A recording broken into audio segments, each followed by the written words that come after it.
حبايبي سينيور 1 عاملين ايه؟ تعالى مع بعض نحل ويك 2 في الاسسمنت بتاعنا اللي بيتكلم عن الثيرمودايناميك. خليك مركز معايا، اتمنى تكون رجعت كويس وشفت حصصك لو انت كنت معايا على المنصه، وخش بص بصه كده. عندك الفيسبوك عندي بنزل لك عليه ابديتس، والتليجرام لو انت مش مشترك عليه هتلاقيني بنزل لك ماتيريال وبنزل لك اسئله، ومنزل لك كمان معاهم الاسسمنت بتاع ويك 2، وهتلاقي فيه ويك 1 بالاجابات بتاعته. يلا بينا يا بطل، ورقتك وقلم، يلا بينا خش معايا. بص معايا كده نشوفه. اول سؤال عندي بيقول لك ايه؟ بيقول لك ايه؟ The specific port of the material to which the study is directed is ايه؟ بيقول لحضرتك ايه البورت اللي بيكون specific اللي بيقوم عليه الاستادي بتاعي، او اللي انا بركز عليه في دراساتي. وده حضرتك معروف ان انا عندي ثلاث حاجات، كان عندي السيستم وعندي السيستم باوندري وعندي السراوندنج. وكان البارت اللي بيقوم عليه ان انا الاستادي بتاعي وبيكون فيه الرياكشن بتاعتي سواء كانت كيميكال او فيزيكال او بيولوجيكال، دي كان اسمها السيستم. دي كان معايا اسمها السيستم. حلو الكلام؟ يلا بينا. بيقول لحضرتك بعديها water in gases state different from water in liquid state. في ايه؟ ايه الفرق ما بين عندي الجاز ستيت والليكويد ستيت؟ حضرتك الفرق ما بين الاثنين كان عباره عن تباعد المولكيول ما بين بعضيها. الاثنين ما بين بعضيهم في مسافات، وده بيرجع بسبب ايه؟ الاتراكشن اللي ما بينهم. بيكون في واحد فيه الاتراكشن بتاعه قوي شويه، وده موجود عندي في الليكويد، ولكن الاتراكشن فورس اللي ما بينه وما بين عندي الجازز بتكون ابعد وده بسبب ان هي بتكون ضعيفه شويه. فبالتالي بيجي يقول لك الووتر جازز ستيت different from الووتر ان ليكويد في ايه يا معلم؟ تقول له على طول عندي بسبب الاتراكشن فورس بتوين المولكيول. الاتراكشن فورس لو كانت قويه فبالتالي هيخلي المولكيول قريبه من بعضيها، ولو كانت ضعيفه فهتكون بعيده عن بعضيها. وده نفس الكلام. فبالتالي الجاز ده الاتراكشن فورس بتاعته ضعيفه عشان كده بعيد عن بعض، ولكن الليكويد الاتراكشن فورس بتاعته اقوى فبالتالي بيكونوا قريبين من بعض، فبيدينا الحاله الليكويد ستيت. تعال نخش في السؤال نمبر 3. بيقول لك ايه؟ بيقول لك if the heat content of the reactant is كام؟ 1250 كيلو جول and the heat content of the product is 720 كيلو جول. واحده واحده كده. فبيقول لك زن من الاخر خالص كده، واحده واحده قبل ما نخش نجاوب. الرياكشن اللي انت شايفه ده اكزوثيرميك ولا اندوثيرميك؟ هتقول لي واحده واحده يا مستر. والله انا شايف عندي ان البرودكت في عندي انرجي اعلى من الرياكتنت، اعلى من الرياكتنت، يعني حصل عندي ريليز الانرجي كبيره عن مين؟ الرياكتنت. طب حضرتك واحده واحده كده انا اعرف منين برضو اذا كان هو اندوثيرميك ولا اكزوثيرميك؟ هتقول لي بمنتهى البساطه لو كان عندي دلتا اتش بنيجاتيف، خلاص لو كان الدلتا اتش عندي بنيجاتيف يبقى ده اكيد اكزوثيرميك، ولو كان الدلتا اتش عندي بوزيتيف يبقى ده بالنسبه لي اندوثيرميك. حلو الكلام؟ طب هنجيبها ازاي؟ هتقول لي واحده واحده. هي الدلتا اتش عندي عشان اجيبها اجيب المجموع بتاعهم في الرياكتنت والبرودكت كنت بعمل الدلتا اتش بتيكوال الاتش برودكت بلس الاتش رياكتنت. ده بالنسبه لي فين؟ في عمليه الايكويجن عندي. لو عندي ايكويجن فيها رياكتنت وفيها برودكت، لان انا عارف ان الرياكتنت عندي ده بيكون اندوثيرميك اصلا والبرودكت عندي بيكون اكزوثيرميك، فعشان خاطر احل ده لازم اعمل الدلتا اتش بتيكوال الاتش برودكت بلس الاتش رياكتنت. مع العلم ان انت لما تيجي تعوض هتعوض لي بتاع الرقم بتاع البرودكت وتحط له النيجاتيف بتاعه عشان ده بيكون اكزوثيرميك زي ما احنا متفقين. فقال لحضرتك ان انا دلوقتي هتجيب الاتش برودكت يعني ماينس 1720 كيلو جول بلس انا عندي كام يا معلم؟ 1000 كام؟ 250 اهو 250.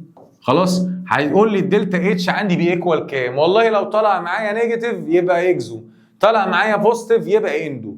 تعالى يا معلم الكالكوليتور الجميله بتاعت سيادتك اهي، يلا بينا يلا بينا. بيقول لحضرتك كام؟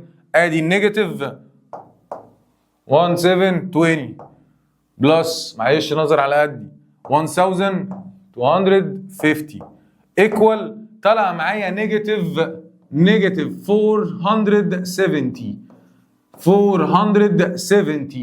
طلع معايا الدلتا اتش بكام؟ ب 400 نيجاتيف 470. وانس اني قلت لك نيجاتيف يبقى انا بكلمك على طول ده اكزوثيرميك، يبقى على طول تقول لي ان الرياكشن ده يا مستر ايه؟ اكزوثيرميك. طب هل هي اكزوثيرميك بوزيتيف؟ لا. ولا هي اندو. يبقى الاجابه عندي مين؟ بي. ده ذا رياكشن از اكزوثيرميك، الدلتا اتش بتاعته بنيجاتيف 470 كيلو جول. حلو الكلام. يبقى واحده واحده كده، انا عندي في اي كيميكال رياكشن الايكويشن بتاعته مقسومه عندي نصين. النص الاولاني بتاع الرياكتنت ده بيكون على طول اندوثيرميك. ليه يا مستر؟ عشان خاطر ده بيابزورب انرجي عشان يبريك البوند بتاعت الرياكتنتس. خلاص. اما الجزء بتاع البرودكت ده اصلا بيكون اكزوثيرميك. ليه يا مستر؟ عشان خاطر ده بيفورم بوند، فلما بيفورم بوند عندي بيريليز انرجي.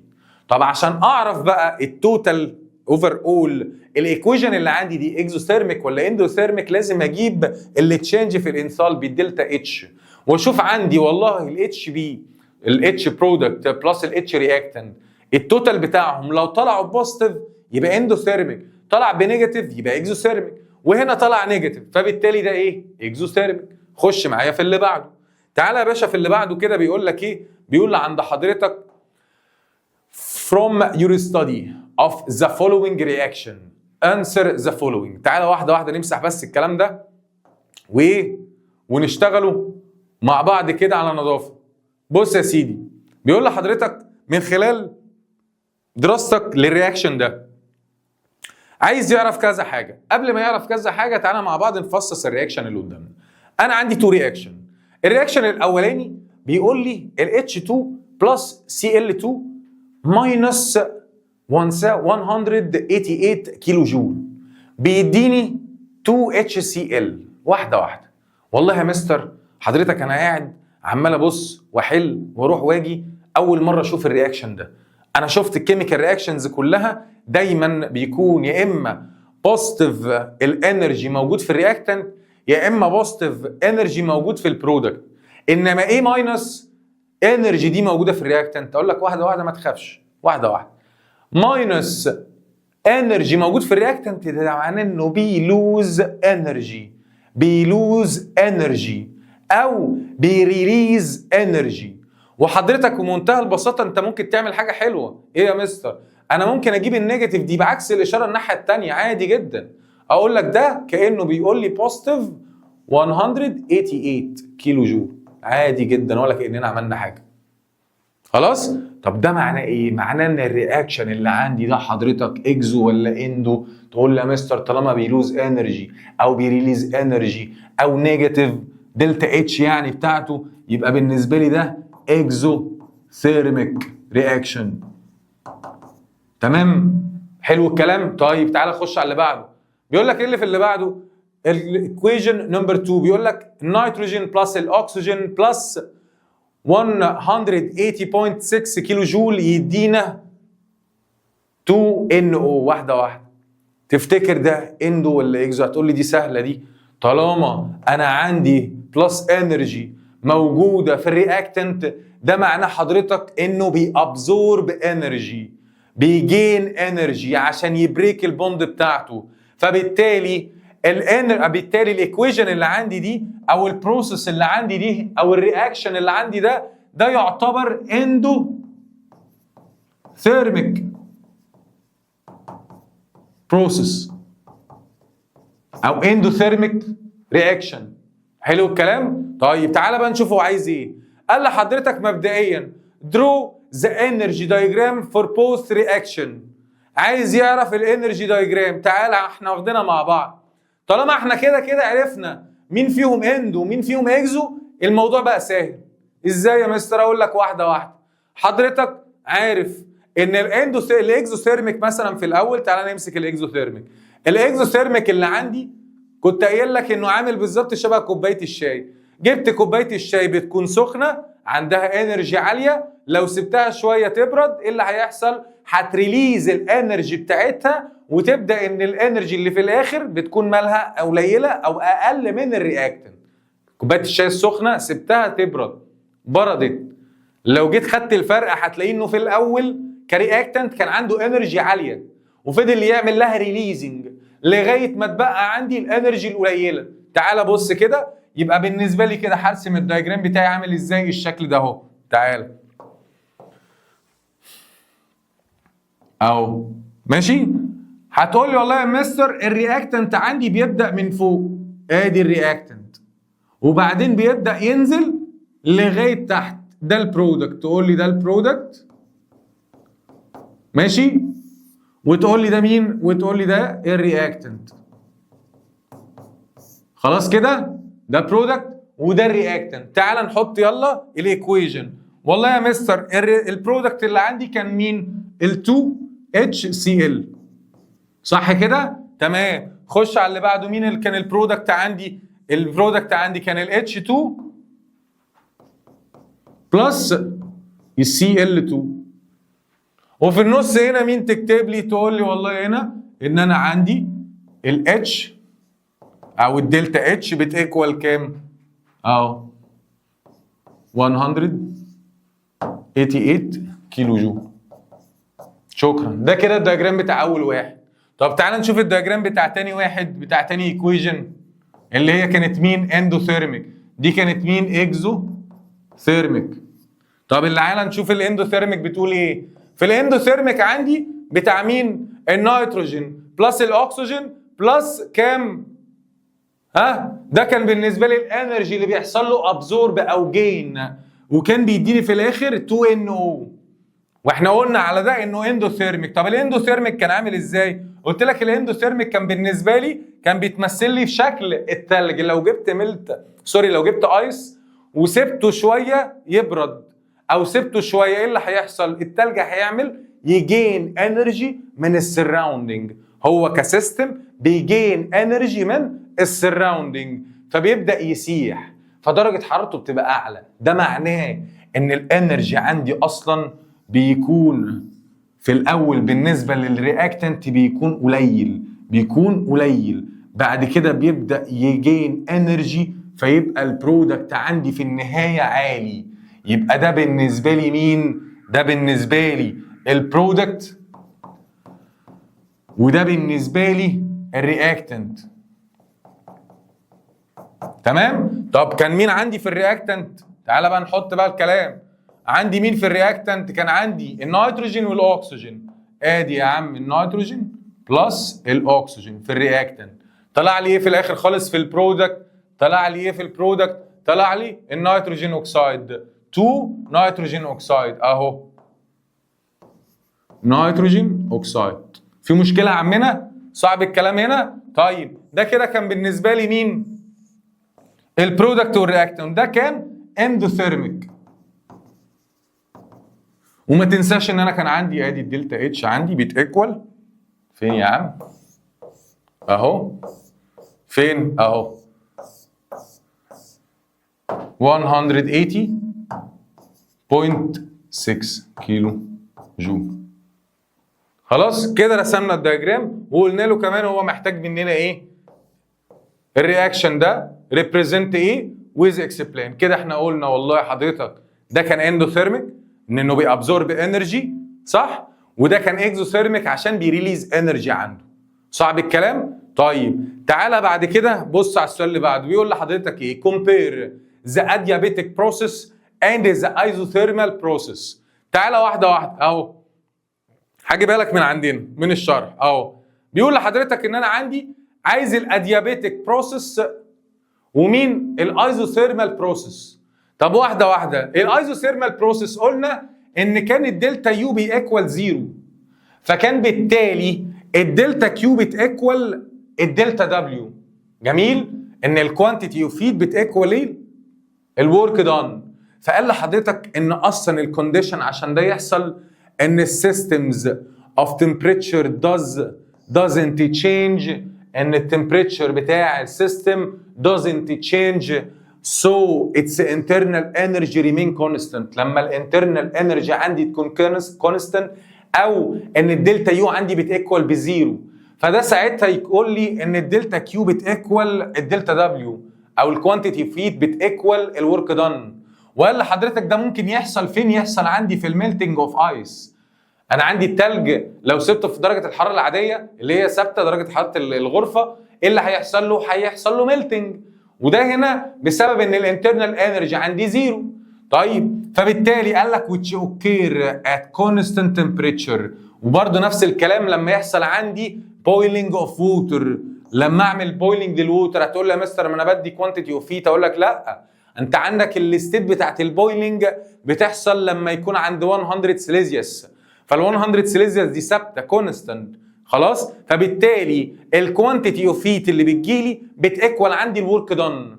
خلاص كده، ده كده بالنسبه لمين؟ الايزوثيرمال. طب الاديابيتك بروسيس، قال لحضرتك الاديابيتك بروسيس ده بيحصل عندي لما الكوانتيتي اوف هيت تكون زيرو، لما ما يكونش في كوانتيتي اوف هيت، في بس ورك دان وفي انترنال انرجي.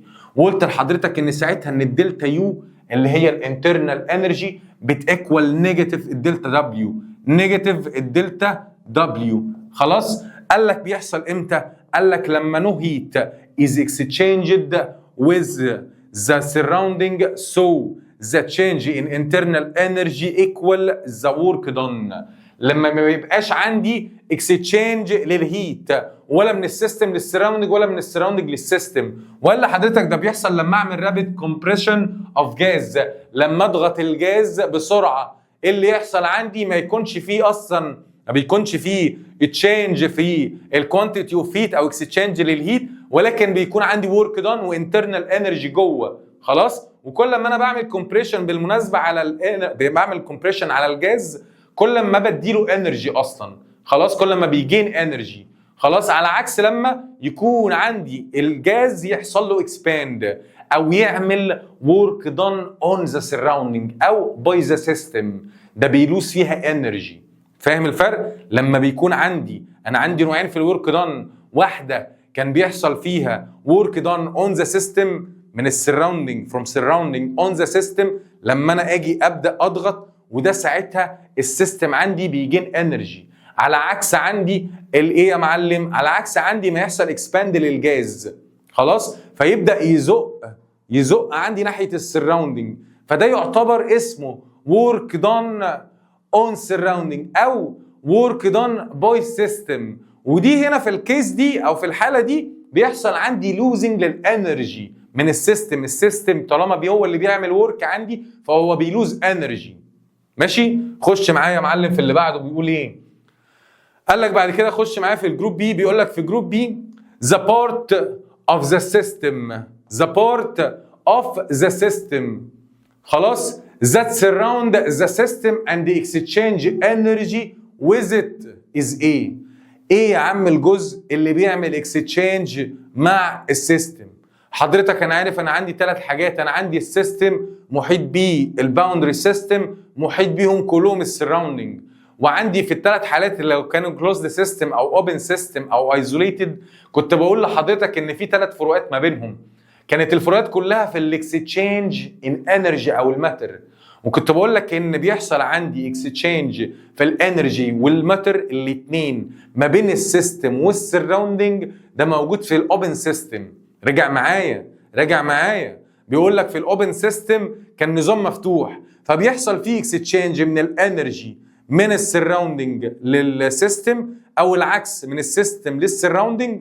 خلاص، ده اوبن سيستم. كذلك برضو الماتر، كوبايه شاي، برضو كوبايه الشاي دي انا ممكن تتدلق مني فعملت اكستشينج للماتر من السيستم للسراوندينج او ازودها شويه، فده كده حصل اكستشينج للماتر من السراوندينج للسيستم. خلاص، نفس الكلام برضو ان حصل عندي اكستشينج للانرجي. طالما حصل عندي الاثنين يبقى ده بالنسبه لي اوبن سيستم. كلوزد سيستم كان بيحصل اكستشينج اونلي في الانرجي ولكن ما بيحصلش اكستشينج للماتر. وخلي بالك هو الاكستشينج كان بيحصل ما بين مين ومين؟ السيستم والسراوندينج. فهو بيسال دلوقتي هو مين اللي بيعمل اكستشينج مع السيستم؟ اكيد السراوندينج. فبالتالي حضرتك تقول لي الاجابه ايه؟ ذا سراوندينج. تعال خش في اللي بعده. بيقول لحضرتك the heat content of water is the amount of energy stored in نقط of it. وجايب لحضرتك الاتش، جايب لحضرتك الماس بتاع كل اتوم من دي واحده واحده. احنا اتكلمنا قبل كده هو الراجل عايز ايه؟ عايز المولر ماس بتاعه الهيدروجين.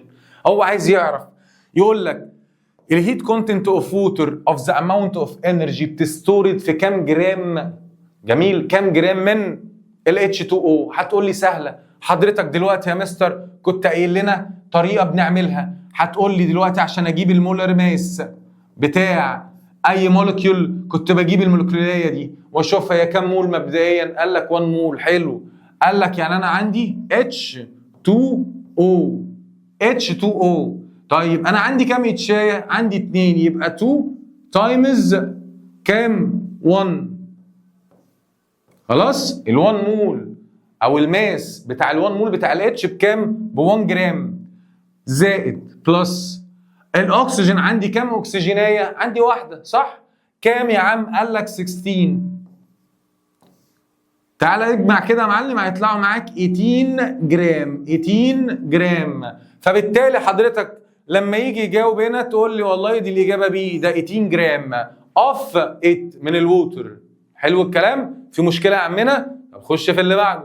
يجي يقول لك when sodium chloride NaCl is dissolved in water the temperature of the solution decreases. قال لك ايه؟ temperature of the solution ماله؟ decrease. So this process represent ايه؟ واحده واحده في الحاجات دي. قال لك اندوثيرميك ولا اكزوثيرميك؟ واحده واحده. هتقول لي والله يا مستر هو الراجل هنا بيقول لي ايه؟ بيقول لحضرتك ان حصل للتمبريتشر ماله of the solution decrease. يعني ايه decreasing؟ حصل decreasing للسوليوشن. واحده واحده. حضرتك لما يحصل عندي decreasing للسوليوشن ده معناه ان الرياكتنت اللي هم عندي ال NaCl عملوا ابزورب للانرجي اللي موجوده حوالين منهم في السراوندنج، والسراوندنج عندي هنا موجوده فيه الووتر. انا عندي NaCl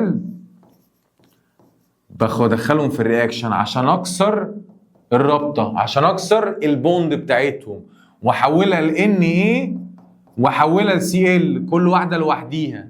قال لحضرتك انا محتاجه ابزورب انرجي باخدها من السراوندنج. فطالما انا بعمل ابزورب للانرجي او جين للانرجي ده معناه ان العمليه دي او الرياكشن ده ماله اندوثيرميك. يبقى بالنسبه لي كده الراجل ده اندوثيرميك. ولو جيت حسبت الدلتا اتش بتاعته هتلاقيها ببوزيتيف، هلاقيها ببوزيتيف. يبقى الاجابه عندي ايه؟ اندوثيرميك رياكشن دلتا اتش بتاعته بوزيتيف. خلاص. لكن لو كنت قلت لك ريليزد او انكريزنج في التمبريتشر بتاع السراوندنج بتاعي اعرف ان انا كده بتكلم عن اكزوثيرميك. ما هو حضرتك التمبريتشر ده هيزيد منين؟ هيزيد من ان انا عملت ريليز او لوز للانرجي. لكن التمبريتشر هنا بيحصل له ديكريزنج، ده معناه ان في حاجه بتابزورب الانرجي بتاعته. خلاص. خش معايا. قال لحضرتك بعد كده السؤال اللي بعده through your study of the following reaction answer the following question. واحده واحده. جاب لحضرتك عندي equation. جميل. وبيقول لحضرتك is the heat content of water greater than its initial element والرياكشن ده اكزوثيرميك ولا اندوثيرميك. طب سيب ده على جنب وتعالى واحده واحده نفصص الرياكشن اللي قدامنا. بيقول لحضرتك في الرياكشن اللي قدامنا ده انا عندي 2 مول من الهيدروجين بلس 1 مول من الاكسجين. جميل. اداني في الاخر 2 مول من H2O بلس انرجي. يعني واحده واحده كده، واحده واحده. الراجل ده عمل ايه؟ هتقول لي يا مستر ده عمل ريليز للانرجي. ده عمل ريليز للانرجي. وطالما الراجل ده عمل ريليز للانرجي ده معناه ان الرياكشن اللي عندي ده اكزوثيرميك. الرياكشن ده عنده اسمه ايه؟ اكزوثيرميك رياكشن. طيب واحده واحده. هو انا كنت قايل لك في الاكزوثيرميك رياكشن مين عندي اعلى من التاني؟ واحده واحده. هو الراجل بيسالك بيقول لك تفتكر ان الووتر عندي اللي في الاخر ده كان جريتر ذان الانرجي بتاعته اعلى من الانيشال؟ هتقول لي لا طبعا مستحيل. ليه يا عم؟ ما انا قلت لحضرتك لو جيت بصيت على الانرجي دايجرام بتاع الاكزوثيرميك هتلاقي ان الرياكتنت ده واحنا لسه حلينه من شويه، هتلاقي الرياكتنت ده ان الانرجي بتاعته بتكون اعلى، صح؟ وبعد كده بيبدا يريز الانرجي ويحصل بعد كده ايه؟ انه يقل لغايه ما يوصل للبرودكت. ولو خدت الفرق بتاعه البرودكت ماينس الرياكتنت بيطلع بنيجاتيف. عشان كده هو اكزوثيرميك. ما هو الاكزوثيرميك الدلتا اتش بتاعته بنيجاتيف. طب هي نيجاتيف ليه؟ عشان خاطر لما عملت الفرق ما بين البرودكت ماينس الرياكتنت طلع لي ايه؟ نيجاتيف، عشان بعمل البرودكت عندي اقل من الرياكتنت، بطرح حاجه صغيره من حاجه اكبر منها، فبالتالي ان هي هتديني نيجاتيف. فبالتالي لما يجي يسالك هنا يقول لك هو ال H2O البرودكت جريتر ذان الرياكتنت، تقول له لا طبعا مستحيل، ده هنا الرياكتنت هو الاكبر من البرودكت.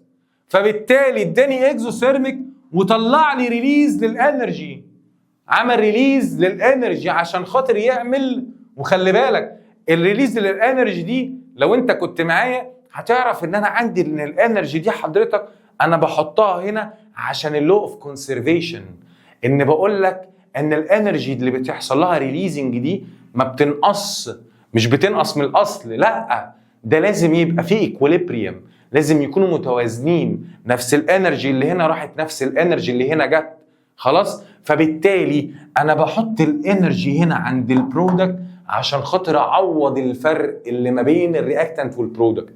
وده معناه برضو تاني دليل اخر ان عندك ان البرودكت ده اقل من الرياكتنت، عشان كده انا حطيت هنا ما حطيتوش هنا.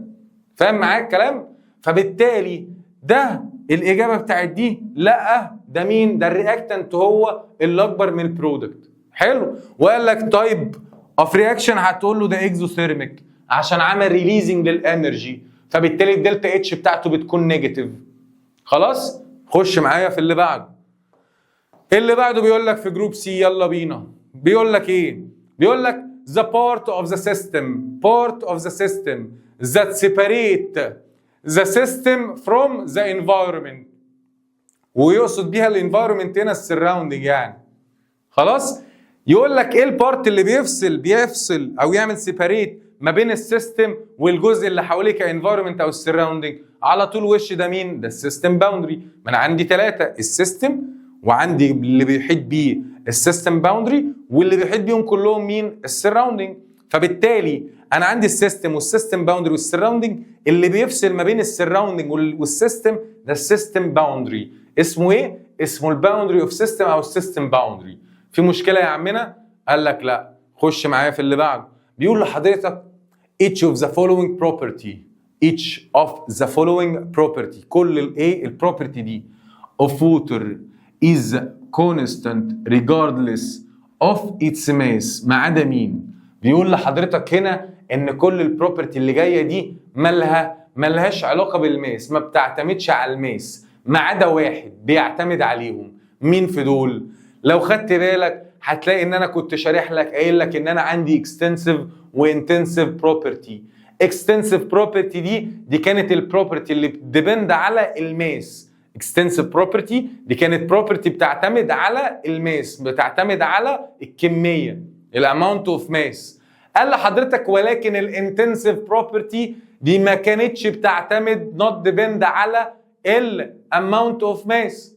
خلاص. فبالتالي الراجل هنا قال لك ان كل دول regardless of its mass ما عدا مين؟ يعني كل اللي جاي ده حضرتك يعتبر intensive، خلاص، ما عدا واحد ده يعتبر extensive. مين؟ ده بيعتمد على الماس. الدنسي ما بتعتمدش على الماس. سبيسيفيك هيت ودي كاركترستيك بروبرتي احنا عارفينها من زمان، فبالتالي دي برضو ما بتعتمدش على الماس. ولكن الانترنال انرجي دي تعتبر اكستنسيف بروبرتي، دي بتعتمد على الماس، ديبند على الاماونت اوف ماتر. خلاص. ليه؟ كل ما كان مور ماتر او مور ماس كل ما حصل عندي مور انترنال انرجي. جميل. خش في اللي بعده. بيقول لحضرتك ايه في اللي بعده؟ تعالى. بيقول لك in the internal decomposition reaction of calcium carbonate into calcium oxide and الكربون دايوكسيد. واحده واحده كده. انا عندي الكالسيوم كربونيت، بيقول لحضرتك ان انا بعمل له ديكومبوزيشن عشان خاطر افصله لايه يا عم؟ قال لك لكالسيوم اوكسيد ولمين؟ كالسيوم انتو كالسيوم كربونيت اوكسيد اند الكربون دايوكسيد. ماشي يا عم، ماله؟ عايز ايه؟ قال لك بيحصل فيها ايه؟ واحده واحده. قال لحضرتك دلوقتي الانترنال ايه؟ الانترنال ديكومبوزيشن.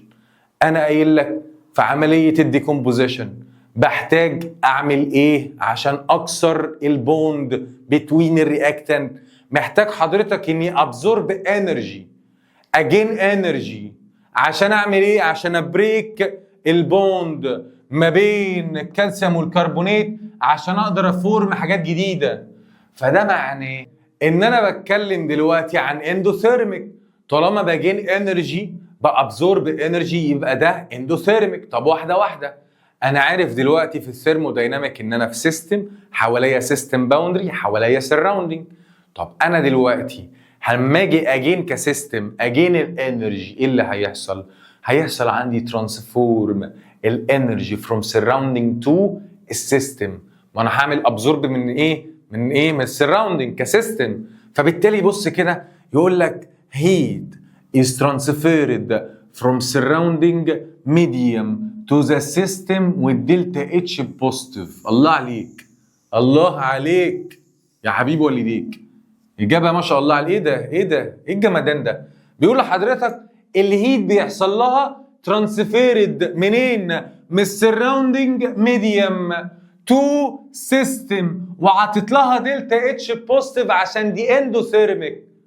حلو الكلام؟ طب لو كان العكس هتقول لي والله لو كان اكزوثيرميك كنت هريليز الانرجي من السيستم للسراوندينج، فكان الهيت هيحصل له ترانسفير من السيستم للسراوندينج، وساعتها الدلتا اتش بتاعتها هتكون بنيجاتيف. لا اصحى معايا، خش في اللي بعده. بيقول لحضرتك from your study of the following reaction answer the following. حلو، ايه الفولوينج اللي عايز تديني انصره؟ بيقول لك draw the energy diagram of the reaction. حليناها لسه من شويه. what is the type of reaction؟ حليناها برضو. تعال نبص برضو في دي. بيقول لك ايه؟ تعال بيقول لحضرتك انا عندي ال C2H6 بلس 7/2 اكسجين يدينا، وده بالنسبه لي رياكتنت. خلاص؟ قال لك يدينا عندي البرودكت 2 مول اوف كربون دايوكسيد مع 2 مول اوف H2O ووتر، وده بالنسبه لي برودكت. وقال لحضرتك خلي بالك ان الدلتا اتش عندي بنيجاتيف 1500 كيلو جول لكل مول. واحده واحده واحده واحده. حضرتك طالما قال لك الدلتا اتش عندك بنيجاتيف اعرف ان دي على طول الاكزوثيرميك. صح كده؟ دي على طول الاكزوثيرميك. وطالما الاكزوثيرميك وانا عرفت الاكزوثيرميك هتعرف ترسم. تعال اهو، هترسم ايه؟ قال لك ارسم لي الانرجي دايجرام بتاعه. هتقول لي سهله يا مستر، انا عارف الاكزوثيرميك عندي كانت عامله شبه برضو كوبايه الشاي، كانت مالها عندها انرجي عاليه كرياكتنت وبعدين بدات تلوز انرجي وتريليز انرجي. فبالتالي انا ببدا الرسمه بتاعتي من فوق عشان ده اكزوثيرميك. فالرياكتنت اللي فوق ده اللي هو كان ال C2H6 خلاص بلس عندي 7/2 اكسجين. صح كده؟ جميل، ده كده الرياكتنت بتاعي.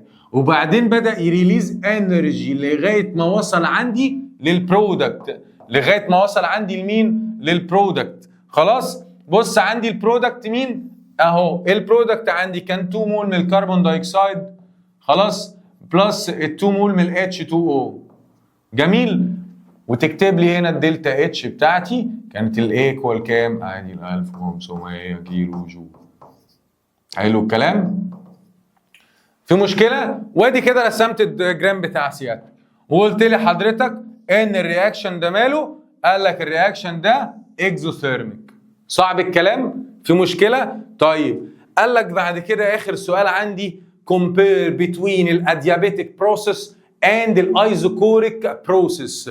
الاديابيتك بروسيس والايزوكوريك بروسيس. تعالى يا معلم يلا بينا.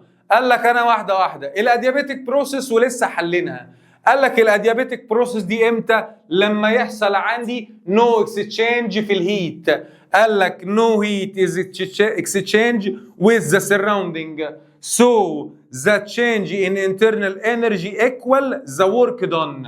يequal عندي الورك done. وقلت لك زي مثال ايه؟ يحصل عندي رابيد كومبريشن للجاز. طب بعد كده الايزوكوريك بروسيس. الايزوكوريك بروسيس قال لحضرتك ده لما ما يبقاش عندي ورك دان، لما لما الدلتا دبليو عندي او الورك دان عندي يكون ايكوال 0، فساعتها هيكون الدلتا كيو بتيكوال الدلتا يو. الدلتا كيو بتيكوال الدلتا يو اللي هو الكوانتيتي اوف هيت مع الانترنال انرجي او الهيت اكسشينج مع الانترنال انرجي دلتا يو.